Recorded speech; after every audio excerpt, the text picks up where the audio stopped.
E aí, pessoal, vamos apresentar agora um pouco, o conceito de escoamento incompressível não viscoso.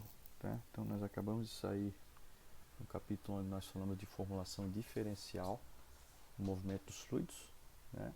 Ali foi uma abordagem que nós vimos a equação da conservação da massa e a equação da conservação da quantidade de movimento, ou equação de Navier-Stokes. Né? E agora nós vamos partir para uma classe de escoamento onde os efeitos viscosos podem ser desprezados. Tá?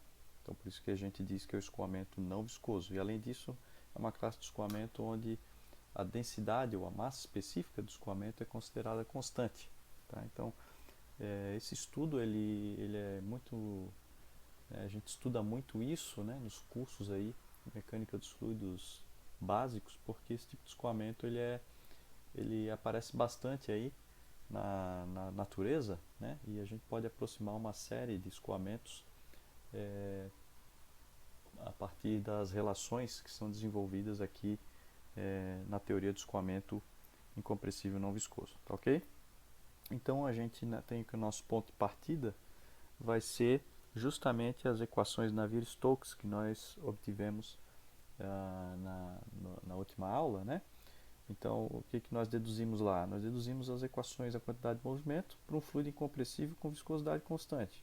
Propriedades constantes aqui, né? E um fluido newtoniano. Tá? Então, essas são as equações de Navier-Stokes, que está colocada aqui. Ó. Então, aqui para a direção x está colocada, né? Pensando no sistema cartesiano, apenas uma das direções. Então, esse termo aqui é o termo de massa vezes aceleração na direção x, igual ao somatório de forças que atuam na direção x. Né? Então, esse primeiro termo aqui seria um termo de força de corpo na direção x. Esse termo aqui seria um termo associado à força de superfície devido à pressão na direção x. E esse outro termo seria o termo associado às questões viscosas, né? Onde entra as forças de tensão cisalhante, né? Esforço cisalhante, aqueles do tipo tau yx que nós estamos acostumados, e também alguma parcela de tensão normal aqui associada à viscosidade do fluido, tá? Então o que a gente está dizendo quando entra aqui na teoria do escoamento não viscoso é que os efeitos associados à viscosidade podem ser desprezados.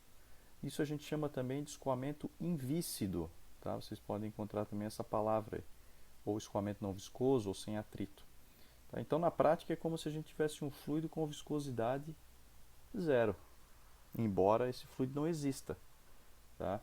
Então, o que nós podemos dizer é que os efeitos viscosos eles são relativamente baixos para uma caracterização boa do escoamento, para o que a gente vai estar interessado, vamos dizer assim. Né? Então, o fato é que essa teoria do escoamento invícido, do escoamento não viscoso, ela é útil para nós. A gente pode fazer uso dela para calcular algumas propriedades do escoamento que nós possamos estar interessados com um bom nível de precisão, sem necessidade de incluir esses termos viscosos, né, que são aqueles associados à viscosidade, nos nossos cálculos. Veja que isso aqui parece derivada segunda, né? Então isso aqui, a hora que eu corto isso daqui da minha equação, eu facilito a manipulação dela. Né? Então essa é a ideia. Então os engenheiros entenderam que para alguma determinada classe de escoamentos eu posso fazer isso sem prejudicar substancialmente a precisão dos meus resultados. É só isso que quer dizer. Tá? Então a nossa equação vai passar a ser essa daqui. Ó. É aquela equação que eu tinha antes, mas sem esse termo. Né? Tá certo? Só para complementar esse tipo de escoamento aqui, nós vamos poder aplicar essas relações para estudar escoamentos, por exemplo, de água, de ar, em situações então onde o atrito pode ser desprezado. Então, por exemplo, dentro de uma tubulação, onde eu vou ter curvas suaves, por exemplo, ou variações de seção suaves. Em algumas situações como essa, eu posso utilizar, que são situações corriqueiras, se a gente imaginar, né? Escoamento dentro de um tubo. Eu posso utilizar a teoria de escoamento invícido para, por exemplo, calcular uma variação de pressão, ou calcular uma velocidade, né, que são parâmetros aí muito importantes, obviamente, né, para caracterizar um escoamento. Tá? Então, em algumas situações como essa, eu posso sim fazer uso da teoria do escoamento invisto. Bem, então eu mostrei para vocês ali a equação, voltando só para destacar, né, a equação de Navier-Stokes para um escoamento invisto, que é essa daqui. Essa aqui é chamada também de equação de Euler, tá? Na direção x. Eu poderia fazer a mesma coisa para a direção y e para a direção z, e eu teria aqui a minha equação de Euler, que se chama. Né? A equação de Euler é a equação da quantidade de movimento desprezando os efeitos viscosos. Agora, ela ainda é uma equação que, para muitos problemas de engenharia, né, ela ainda é uma equação que a aplicabilidade dela ainda não está tão interessante para a gente. A gente olha para ela, a gente ainda olha assim, pô, ainda tem um certo grau de complexidade para manipular ela e eu não vou conseguir resolver tantos problemas com essa equação do jeito que ela está. Tá? Então, uma coisa que o pessoal fez foi dizer o seguinte, pô, em vez de eu trabalhar com um sistema de coordenada cartesiano, x, y, z, eu vou pensar fora da caixa, vamos botar entre aspas, né? E vamos converter o nosso sistema de coordenadas para um sistema de coordenadas de linha de corrente. Ó. Então aqui eu tenho um sistema de coordenada, está num plano, ó, YZ, né? Ou seja, x, y, z, eu estaria com o meu eixo x aqui, tridimensional, cartesiano, e agora eu vou transformar isso num sistema de coordenada que é dita coordenada de linha de corrente. E o que é uma linha de corrente? A linha de corrente, vocês lembram que é lá da parte de linhas, né, de escoamento, linha de corrente, trajetória, emissão, linha de tempo, e a gente definiu que as linhas de corrente são aquelas linhas nas quais o vetor velocidade é tangente. Essa é a definição de linha de corrente, né? Então essa representação que nós estamos vendo, essas linhas azuis seriam linhas de corrente de escoamento, né, em que o vetor velocidade é tangente em cada ponto do escoamento, tá certo? Essa é uma definição importante aqui, vai afetar diretamente a nossa dedução. Então, as coordenadas de linha de corrente são as seguintes. É uma coordenada dada pela direção longitudinal da linha de corrente, ou seja, uma coordenada S, indicada aqui por um vetor unitário S, que dá a direção da linha, e uma componente normal, N, e transversal, né, perpendicular à minha linha de corrente. Então, eu vou deduzir as equações ou transpor as minhas equações de Euler escritas em duas coordenadas, S e N. É isso que vai ser feito. Tá? Isso é muito conveniente, nós vamos ver adiante, vai ser provado depois que a gente deduzir elas, porque a partir do momento que eu vou aplicar uma equação ao longo de uma linha de corrente, eu vou verificar como uma partícula que está sobre uma linha de corrente em regime permanente ela se mantém sobre a linha de corrente, porque a linha de trajetória coincide com a linha de corrente, eu vou saber que eu tenho condições de determinar variações de propriedade da partícula, como pressão e velocidade, ao longo que ela caminha, ao longo da sua trajetória no escoamento. Então isso é muito importante para correlacionar essas duas grandezas. Certo? Então essa é a grande utilidade da aplicação desse conceito, né, de coordenada de linha de corrente. Tá? Então nós vamos deduzir ela. Para a gente deduzir, vamos olhar esse esquema ao lado aqui, né, que você já deve ter observado. Então eu tenho um cubinho elementar, né, uma massa, uma matéria de fluido. Então seria uma quantidade de fluido, seria um fluido infinitesimal, uma porção infinitesimal, composta por várias moléculas, né, mas a gente está falando de teoria do contínuo, então seria um grupo infinitesimalmente pequeno, mas suficiente para a gente dizer que é um meio contínuo, que representa um meio contínuo. Né? E ali eu vou ter esse cubinho de fluido e daí eu vou, aqui arbitrado, né, uma linha de corrente, tenho o meu vetor gravidade, a aceleração da gravidade está apontando para baixo, meu sistema de coordenadas é apontando contra a gravidade, y está aqui, minha coordenada S está aqui, minha coordenada N está aqui, as duas coordenadas de linha de corrente, e eu tenho um raio de curvatura R aqui, ó, tá ok? E o ângulo entre a minha direção normal de linha de corrente e a meu eixo Z, né? Isso aqui seria o eixo Z, ó, né? Meu eixo Z estaria passando por aqui, se eu imaginar, né? Paralelo ali. Né? Eu tenho o ângulo beta aqui, que é o mesmo ângulo entre o meu eixo Y e o meu eixo S, né? Tá certo? Então, isso é importante a gente então ter em mente, né? Isso aqui é algo genérico, tá certo? Para a situação genérica. Vamos então olhar para o nosso cubo elementar e, como nós estamos falando de uma equação de conservação de quantidade de movimento, que foi da onde veio a equação de Euler, naturalmente a gente vai ter que inspecionar o que está acontecendo na vizinhança, nas superfícies, né, para verificar as forças. Nós vamos ter que fazer um balanço de força, aplicar a segunda lei de Newton aqui, tá? Então está aqui um zoom do nosso elemento. E aqui eu já estou vendo então que eu tenho um cubo, né, de lados ds e dn, né? E dx seria de profundidade aí, né? Quer dizer, paralelo a esse plano da tela aqui. Tá? E quais são as forças atuando nas fronteiras? Né? Eu vou ter as forças devido à pressão unicamente, né? Claro, né? Só voltando aqui, ó, olha só, a equação que nós estamos partindo é dessa. Quais são as forças que estão atuando no meu elemento, né? no meu sistema? Força peso, que é uma força de corpo, e força de superfície, que é dada apenas pela pressão. Não tenho nada associado à viscosidade. Então, certamente, as únicas forças que eu tenho são devido à pressão atuando nas faces do volume. Né? Então, série de Taylor, né? Pressão P no interior do volume, vou ter uma parcela, né? Uma aproximação da pressão na face da esquerda, como sendo P menos dP ds, ds sobre 2, né? Já que isso aqui é ds, e aqui vai estar numa posição ds menos ds sobre 2. Né? dn dx, né? Quer dizer, dn, que seria essa altura aqui, e dx que seria a profundidade. Né? Para o lado de cá, P mais dPds, né? Que agora eu estou para frente, tá certo? Mesma coisa para cima, só que agora em relação à coordenada n, e para baixo, menos dPdn, dnd2, tá certo? Então, não vou ficar me estendendo muito nisso, porque é análogo ao que nós fizemos anteriormente, em várias oportunidades aí no curso, né?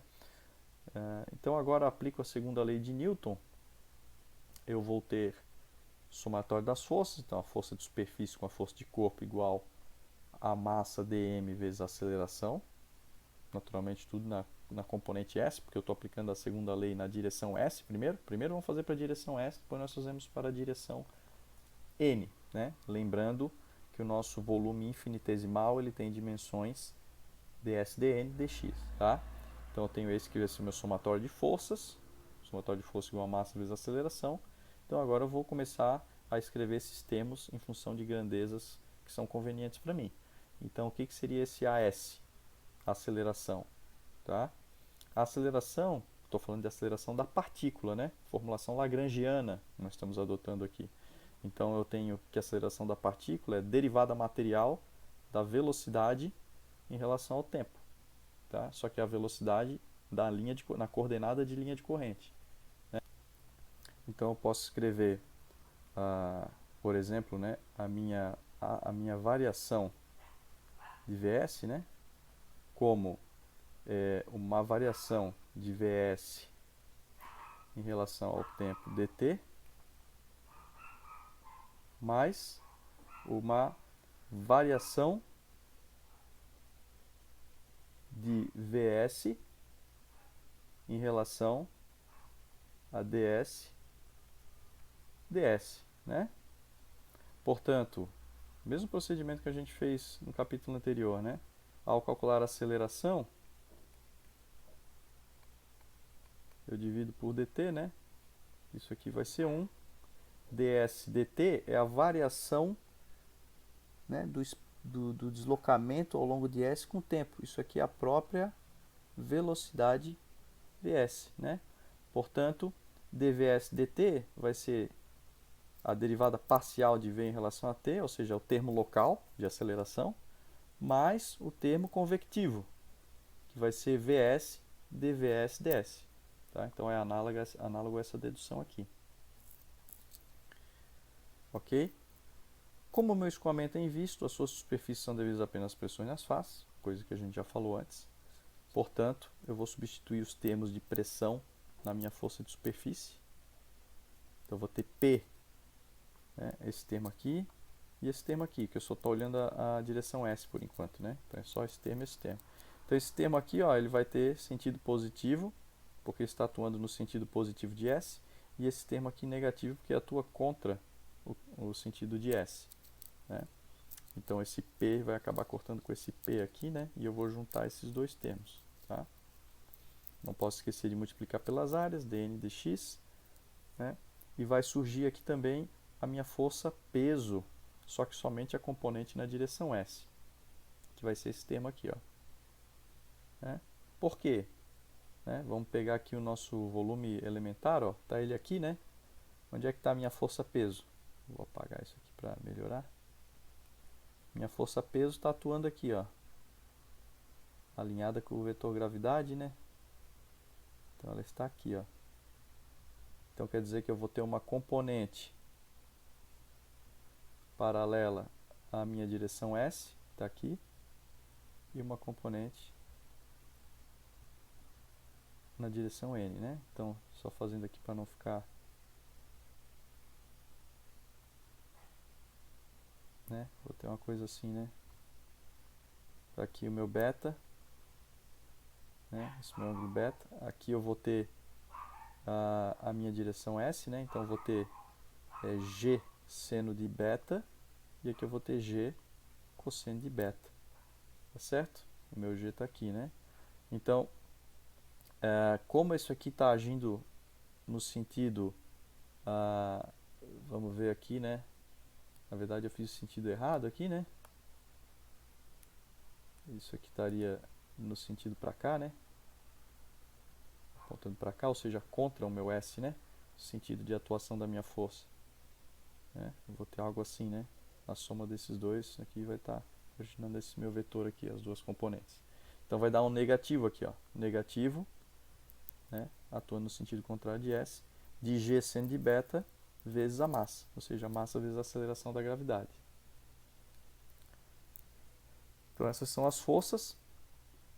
Do lado de cá, massa vezes aceleração, que nós já obtivemos ali.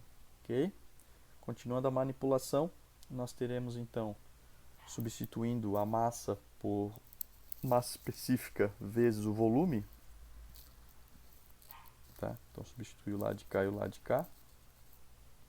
E fazendo a manipulação nos meus termos de pressão. Essa expressão eu vou cortar.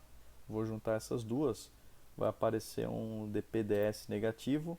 Esse ds vai somar com esse ds. Daí vai ficar ds dn dx, né? Então eu vou poder cortar com esse, com esse, com esse e com esse. Então eu vou sumir com os termos de volume. Então vai ficar menos dpds aqui, menos ρg seno de beta, igual a ρ dvs mais v dvds. Olha, tá ficando com uma cara cada vez melhor isso daqui, né? Vou fazer mais algumas observações aqui. O que é esse seno de beta? Esse cara está atrapalhando ainda. Eu tenho que tentar escrever ele em função das coordenadas, meu sistema de coordenadas, porque ele é um ângulo, né? Então eu vou ter condições de fazer isso. Então olha para isso aqui, ó. Olha para o meu cubinho aqui, ó, e faz o teu DZ aqui, ó. Tem um DZ aqui, tá certo? Né? Tem um DS aqui, que seria a hipotenusa, e tem o meu ângulo beta. Então posso dizer que seno de beta, opa, ficou ruim aqui. Seno de beta é igual ao meu DZ sobre a minha hipotenusa ds. Ó, tá aqui, né? Portanto, posso substituir isso ali. E daí essa equação vai virar essa daqui, ó. A diferença é que ela já está dividida por ρ, né? Então vai aparecer um termo de 1 sobre ρ multiplicando aqui, ó. Né? Só manipulação matemática, né? Aí eu posso olhar para essa equação e posso dizer o seguinte: vamos assumir uma situação de regime permanente, ou regime estacionário. Com isso, os termos de variação local aqui, né, ou de propriedades que variam com o tempo, vão a zero. Regime permanente, tá? E eu posso assumir outra coisa aqui, por exemplo, é que a variação de Z com S é zero também. Isso vai acontecer, veja, quando que Z não vai variar com S? Né? Ou seja, o S está caminhando aqui, ó. O S está mudando. Meu S está mudando, tá vendo? Meu S muda com o meu Z. Agora, se eu tivesse algo assim, ó, né? Meu S não mudaria com Z, né? Ou seja, se eu não tivesse desnível, se eu não tivesse variação de elevação na minha linha de corrente, ou se eu não tivesse desnível, né? O meu dz/ds seria zero. Então, a formulação genérica é essa daqui, em regime permanente sem esse termo aqui. Mas assumindo que eu não tenho desnível, seria zero, ou, sem desnível, né? Então, eu vou ficar com esse termo igual a v dv/ds. Né? Só que vs é a própria velocidade de escoamento, então v dv ds, né? Em vez de vs, dvs, ds. Tá? E o que essa expressão me diz aqui? Ó? Olha só que interessante isso daqui. Ela diz o seguinte, ó, que a pressão ao longo da linha de corrente ela vai variar contrariamente à variação da velocidade. Tá certo? A minha velocidade ela é sempre positiva, porque ela está em cima da linha de corrente. Tá? E o que eu tenho aqui? A variação da velocidade, ou da magnitude de velocidade ao longo da linha de corrente, ela vai ser contrária à minha variação de pressão ao longo da linha de corrente. Ou seja, P e V variam inversamente. Essa é uma conclusão muito importante no estudo da mecânica dos fluidos. Muito mesmo, talvez uma das mais importantes que vocês vão ter aí. Então quer dizer que eu tenho uma conversão de energia mecânica, olhando para isso aqui. Ó. Tenho uma energia associada à pressão do meu escoamento, que é convertida diretamente em energia de velocidade. Né? Depois a gente vai deixar isso mais explícito, mas já é tipo um spoiler, né? Você olha para isso, você já consegue enxergar que é isso que está acontecendo fisicamente ao longo de uma linha de corrente. Tá? O princípio da conservação da energia mecânica. Para a direção N, eu vou fazer o mesmo raciocínio. Tá? Vou ter somatório de força na direção N, superfície e corpo igual a massa vezes a aceleração na direção N. Agora eu vou olhar para esses termos aqui. Mesma coisa, né, gente? Não vou nem passar tão detalhado. Então, vou ter o termo positivo na direção positiva de N, negativo na direção contrária de N. Tá? O termo de peso, né? Lembra que lá o meu peso antes era seno beta, agora vai ser cosseno beta, negativo também, porque o peso está atuando, a componente está atuando contrária à direção N. Né? Rho dx ds dn, que é o meu volume, aceleração normal. Né? Então aqui já tenho passo, né? Vou cortar o ds dx, dn, os volumes, esse dn vai cair fora. Aquela história que a gente já sabe, P vai cortar com P, e vai ficar menos dp dn menos ρg cosseno de beta igual a ρ a n. Né? Daí duas coisas que a gente tem que caracterizar aqui, o beta e o an.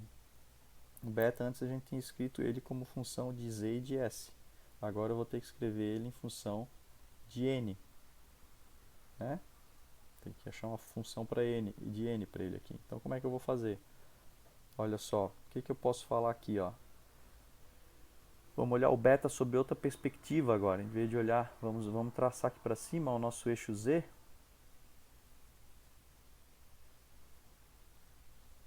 Ó, vou expandir ele aqui, né?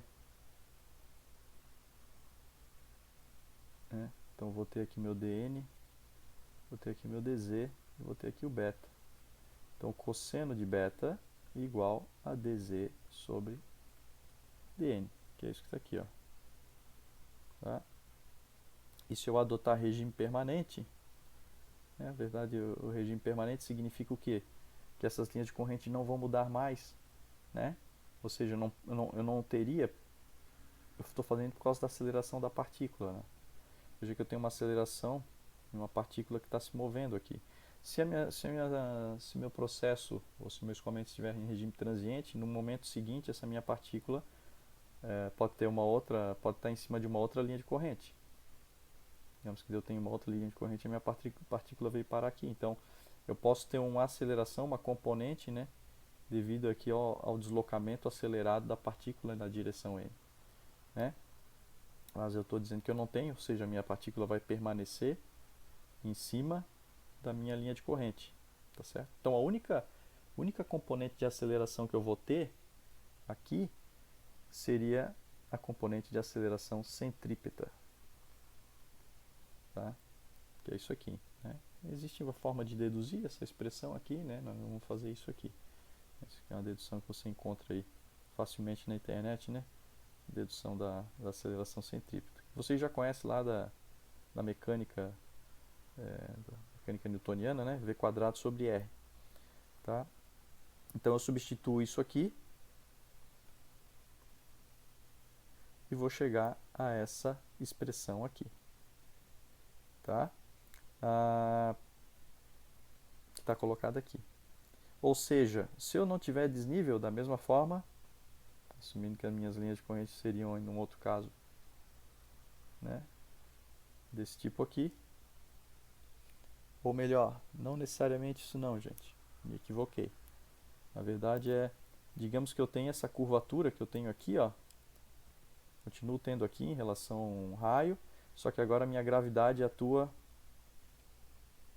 no plano x, é um vetor paralelo ao do plano x aqui, né? Ou seja, está na profundidade desse plano.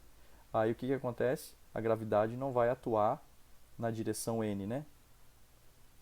O vetor n e o vetor gravidade são ortogonais, né? Então, quer dizer que eles não têm dependência, são completamente independentes, né? E nesse caso, o que eu posso fazer? Eu posso daí cair fora isso aqui, né? dZdn cai fora e eu vou ficar com essa expressão aqui, ó. Então isso aqui seria uma relação na direção n, né? uma equação para a direção normal de uma linha de corrente, no caso onde eu não tenho efeito de gravidade atuando, né? Mas eu poderia aplicar essa equação, por exemplo, para analisar o escoamento numa curva dentro de uma tubulação, né?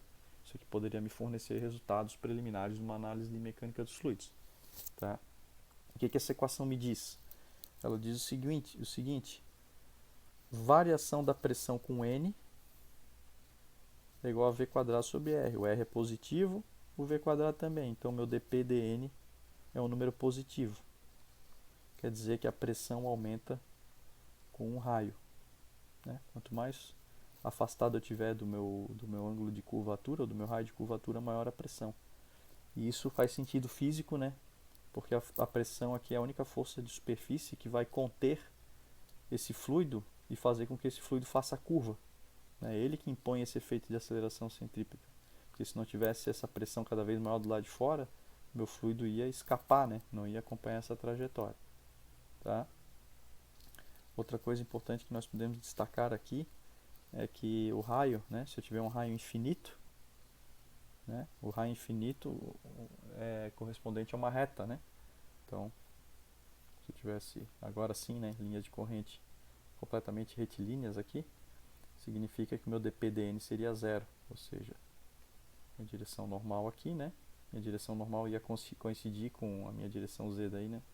E daí eu teria que a pressão não variaria ao longo dessa seção. Claro, se eu não tiver efeito da gravidade, né?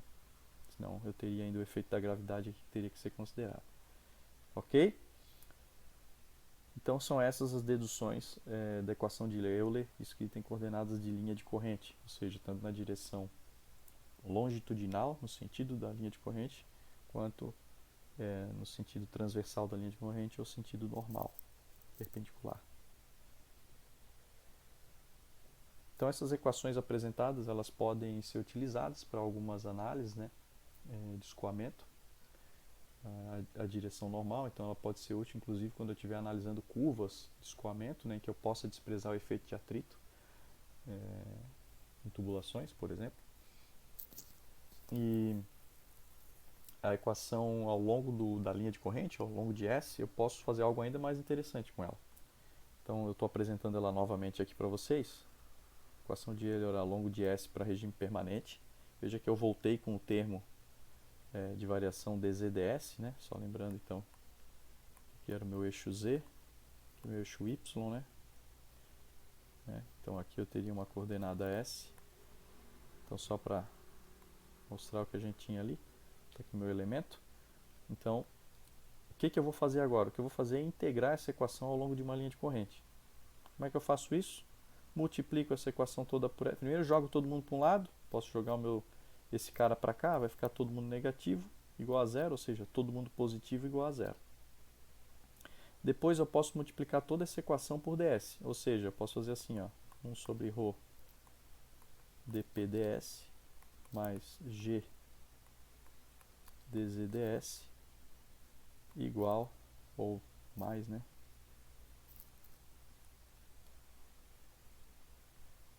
dv igual a zero. Né? Se eu multiplicar tudo isso por ds, eu vou cortar tudo aqui e vou ficar com dp sobre ρ mais gdz mais vdv igual a zero. Né? Então, basicamente o que eu vou fazer é isso que está aqui, ó, só que aqui está com sinal negativo, né? Posso botar positivo aqui. E posso integrar essa turma toda aqui, integrar o lado direito e integrar o lado esquerdo. Né? Integrar indefinidamente o meu lado esquerdo, né? Vai dar uma integral indefinida, não estou botando os limites de integração. Integral de zero do lado de cá vai dar uma constante. Né? Então quer dizer que o que vai dar? Ρ, assumindo que o meu escoamento é incompressível, né? Ele é constante, né? Então ele vai cair fora. Vai ficar a integral de dp, que é p. G é constante, cai fora. Integral de dz, que é z. E v dv. Integral de v é v quadrado sobre 2. Então eu vou cair nessa equação aqui, ó. P sobre ρ.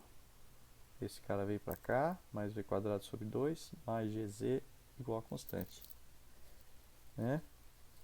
Vocês estão diante de uma das equações mais importantes da mecânica dos fluidos. Mais importantes por quê? Porque ela consegue resolver com um bom grau de precisão muitos problemas corriqueiros e o melhor dela é que ela é fácil de aplicar, né? Ela é muito sedutora porque ela é fácil de aplicar.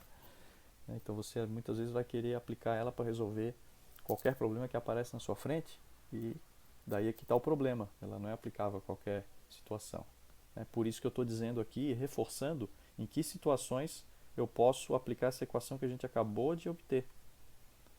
E óbvio que eu vou poder aplicar nas situações onde eu mantenho as hipóteses que eu fiz para obtê-la.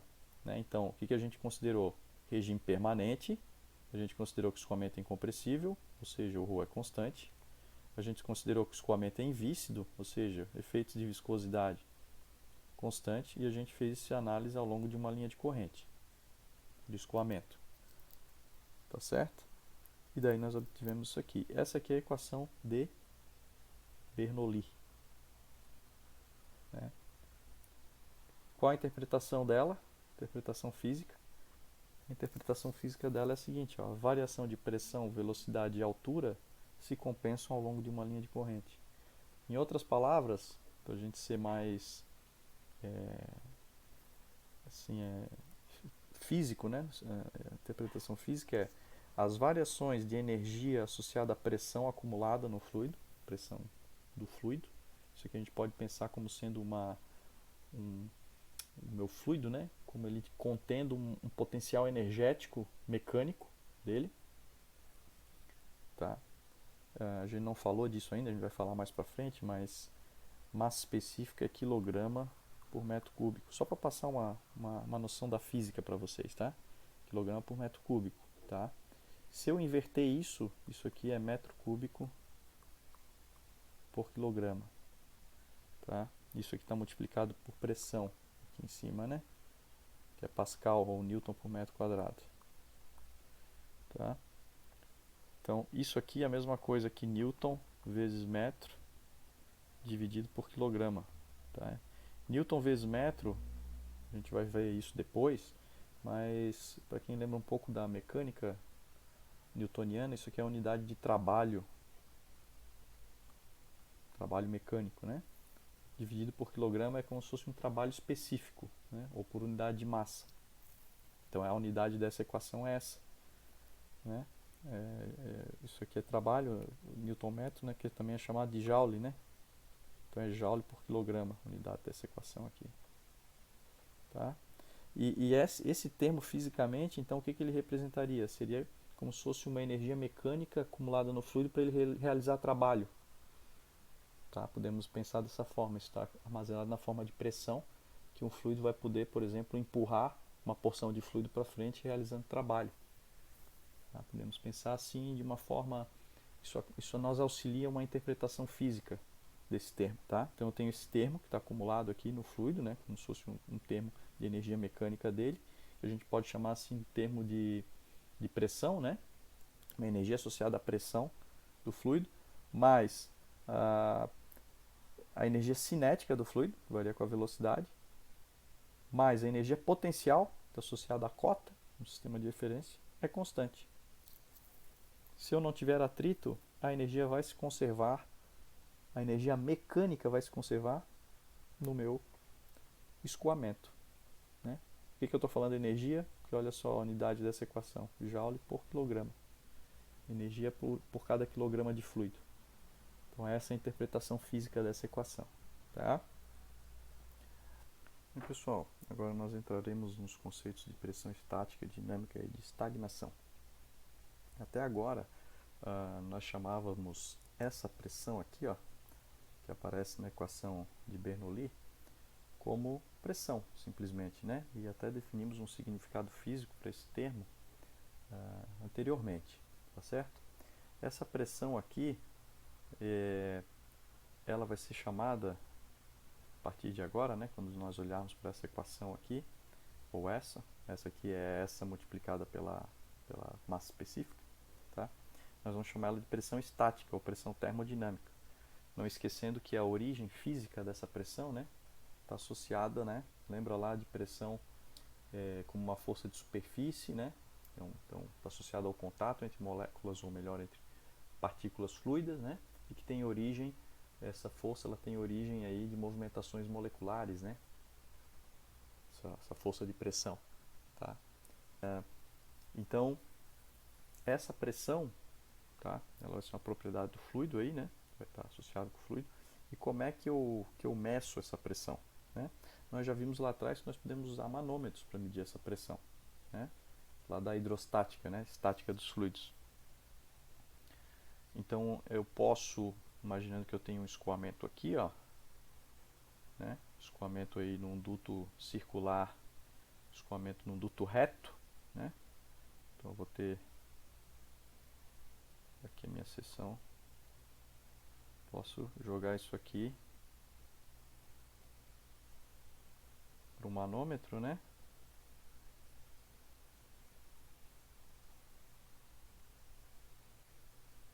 E medir esse deslocamento aqui, tá certo? Então, se eu estiver interessado na pressão aqui dentro, ó, nessa posição, né? Eu posso dizer que a pressão estática aqui, ela vai ser dada pelo desnível desse peso de fluido aqui, tá certo? Imaginando que a pressão aqui seria igual à pressão aqui em cima. Né? Imagina que eu tenho um fluido com uma densidade muito menor aqui do que esse, né? Então, se eu tiver área aqui, água, a densidade é 1000 vezes menor. Então, eu vou poder aproximar dizendo que a pressão aqui é igual aqui. Tá certo? Então, eu posso dizer que vai ser simplesmente isso. Tá? Outra questão que é importante nós colocarmos aqui, né? É que, no caso ainda de eu ter, então, esse escoamento com linhas de corrente retas, né? Aqui eu coloquei a equação de Euler na direção n, justamente para dizer que se eu tiver ausência de gravidade, né, e numa tubulação reta, tá certo? Esses termos aqui caem fora, né? E o meu dPdN é zero, né? Ou seja, a variação da pressão numa mesma seção seria zero, né? É isso que está dizendo. Então, eu posso usar esse conceito aqui de fato para medir a pressão aqui como sendo né, fazendo aquelas são equivalentes aqui e aqui, né, e calculando então como sendo a pressão estática como sendo manométrica, né, como sendo ρ, G, H, né, que onde H é a deflexão desse fluido e o ρ é o ρ desse fluido aqui. Tá certo? Agora, se eu estiver numa curva, digamos que eu esteja numa curva, queira medir a pressão numa curva, né? Então, imagina que eu tenho a tubulação lá, quero medir numa curva, né? Aí, se eu for medir numa curva, tá certo? Eu vou ter as linhas de corrente aqui, ó. A qualidade do desenho não está muito boa, né? Mas eu acho que vocês vão conseguir entender o que eu estou querendo dizer. Tá? Se eu tiver uma curva, essa equação de Euler na direção n, mesmo que eu possa desprezar o efeito do peso do fluido, né, que é o que a gente fez aqui, ó, eu vou ter uma questão que vai ser importante, que eu vou ter a curvatura aqui. Então, quanto mais curva for essa curva, maior vai ser a variação da pressão ao longo da direção n. Então, a pressão aqui vai ser diferente daqui, que vai ser diferente daqui. Então, para eu medir a pressão num determinado ponto de escoamento, eu vou ter que utilizar uma sonda. Princípio um pouquinho diferente, ó, que é essa que está colocada aqui. Então, posso jogar uma sonda lá no meio do meu escoamento. Essa sonda tem furinhos aqui, ó, nas laterais, né? Então, olhe para isso aqui, meu escoamento está vindo aqui, aí ele vai fazer a tomada de pressão aqui na lateral, né? Da mesma forma que faz o manômetro, escoamento passando perpendicular à abertura, né? E daí vai coletar a pressão estática, né? Levar para o manômetro, por exemplo. Tá certo? Então essa é a medição da pressão estática e o conceito de pressão estática. Quando eu vou para uma querendo agora para falar dos conceitos de pressão dinâmica e de estagnação, eu vou fazer um desenho aqui que vai facilitar a nossa compreensão desses conceitos, tá? Pressão estática a gente já definiu. Agora vamos imaginar que a gente tenha um jato contra uma parede, né? Então eu vou ter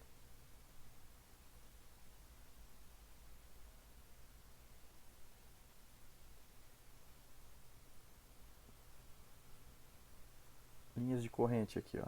Vou botar aqui no sistema de coordenada XY, tá? Estou imaginando que eu tenho um ponto 1 aqui, ó. E um ponto, vou fazer esse ponto aqui ao longo dessa linha de corrente, tá? Ponto 0, então essa linha de corrente central aqui, ó. Isso aqui são linhas de corrente, tá, gente? Então, meu escoamento tem um jato, né, que está caminhando, está encontrando um anteparo aqui, por exemplo, né, uma placa, e ele está se desviando, né? Digamos que metade está indo para cima e metade para baixo. Ok? O que eu vou querer analisar aqui para definir os conceitos de pressão dinâmica e de estagnação? Bem, se eu assumir aqui que eu tenho escoamento em regime permanente, escoamento com massa específica constante, água, por exemplo, né, está escoando aqui, ou ar também, dependendo da situação, o ar pode ser tratado como incompressível. Para a gente saber isso, a gente analisa o número de Mach do escoamento, né, só fazendo aqui um adendo rápido. A gente viu isso lá atrás, que é a velocidade do escoamento dividido pela velocidade do som no meio. Tá? O ar aí nas condições normais da nossa atmosfera vai ter uma velocidade do som aí na faixa de aproximadamente 343 metros por segundo. Tá? Se o Mach for menor ou igual a 0,3, né, as análises de engenharia têm mostrado que isso aqui é uma boa aproximação para o escoamento incompressível. Então isso aqui é um cheque que a gente pode utilizar para verificar se o nosso escoamento é incompressível. Tá? Feito isso, voltamos aqui para o nosso problema. Então nós temos, assumindo escoamento incompressível ao longo de uma linha de corrente, sem atrito, regime permanente. Tá?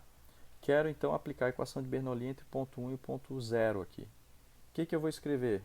Olha lá, ó. P1 sobre ρ mais V1 ao quadrado sobre 2 mais GZ1 é igual AP0 sobre ρ mais V0 ao quadrado sobre 2 mais GZ0. O que eu posso falar analisando esse escoamento aqui? Tá? Eu posso analisar o seguinte, ó. Não tenho variação de energia potencial, né? Digamos que meu vetor gravidade esteja apontando para cá, meu ponto 1 e meu ponto 0, energia potencial aí praticamente a mesma, né? Então, posso cancelar isso aqui. O que mais que eu posso falar? Posso falar o que, ó?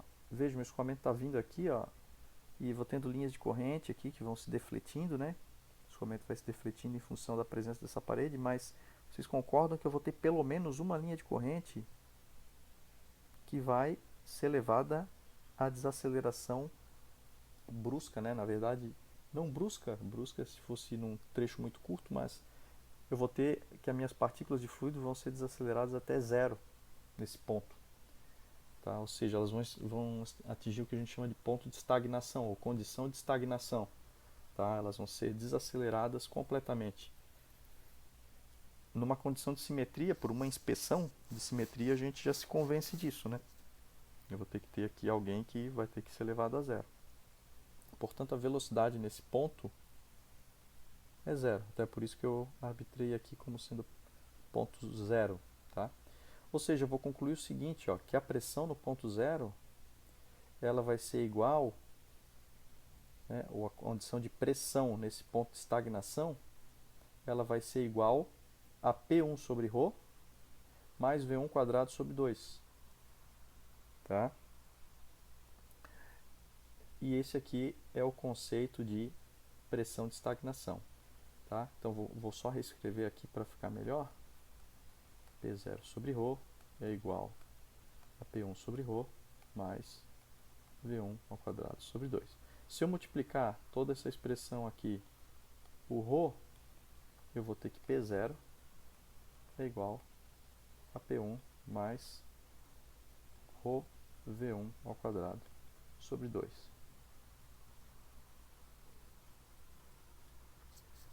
E essa aqui é uma expressão também muito importante, por quê? Porque ela está nos dizendo que a pressão no ponto zero é igual a pressão no ponto 1 mais um termo que tem unidade de quê? De pressão. Essa unidade dessa equação aqui é Pascal no Sistema Internacional de Unidades, no SI. Né? Portanto, a pressão nesse ponto aqui, que é chamada de pressão de estagnação, que é a pressão que vai ocorrer quando o meu fluido for desacelerado até zero, através então de uma linha de corrente, de um escoamento invícido ou sem atrito, né? É isso que vai acontecer. Ela pode ser escrita em função da pressão de um ponto a montante, né?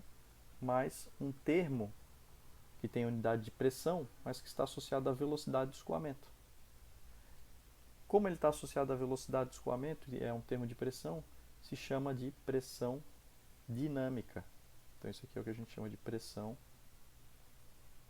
dinâmica de escoamento. E essa aqui é a pressão de estagnação. Tá ok, gente? Essa dedução que eu acabei fazendo todos esses riscos aqui está escrito aqui por trás, ó. Tá aqui o conceito, né? Pressão de estagnação, né? Como é que ele veio? Tomando a zero esse ponto de velocidade, né? Tá ok? Para vocês terem uma noção do que é esse efeito de pressão de estagnação, né? É só você imaginar algo que possa acontecer, né? Se você estiver viajando num carro com uma determinada velocidade, né? Você sente que se o carro está parado, você bota o braço para o lado de fora, você não sente efeito nenhum, né? Por quê? Porque do lado frontal, na parte anterior e posterior da sua mão, o que vai estar atuando é pressão atmosférica. Tá certo? Então a pressão estática do lado da anterior e posterior da sua mão estão em equilíbrio e você não sente uma força líquida atuando. Mas existe, é a pressão atmosférica atuando dos dois lados. Agora, se você tiver o carro em movimento, você vai ter que de um lado vai ter uma pressão maior do que do outro, né? Você vai ter um efeito aí que vai depender da velocidade do escoamento, né? Então você vai ter basicamente que pontos de estagnação do escoamento na palma da sua mão, né, de um lado, tá certo? Então aquilo ali convertido, né, em pressão, na verdade é a pressão estática mais um termo de pressão dinâmica, né, que está associado com a velocidade do automóvel. Tá? Então, isso é para dar uma noção para vocês do que é pressão estagnação e pressão dinâmica. E a pressão estática, né, que seria esse termo aqui. Ó, tá? Bem, como é que a gente mede essa pressão dinâmica? Ou, melhor, o que nos importa de termos práticos esse tipo de equacionamento aí? Para que eu uso isso? Tá? Quando eu pego aquela equação que eu tinha mostrado antes, né? A equação de Bernoulli, mas agora escrita para a região de estagnação em um ponto de referência. Então, nós vamos ter aquela expressão que eu tinha colocado, escrita explícita para a pressão de estagnação, né?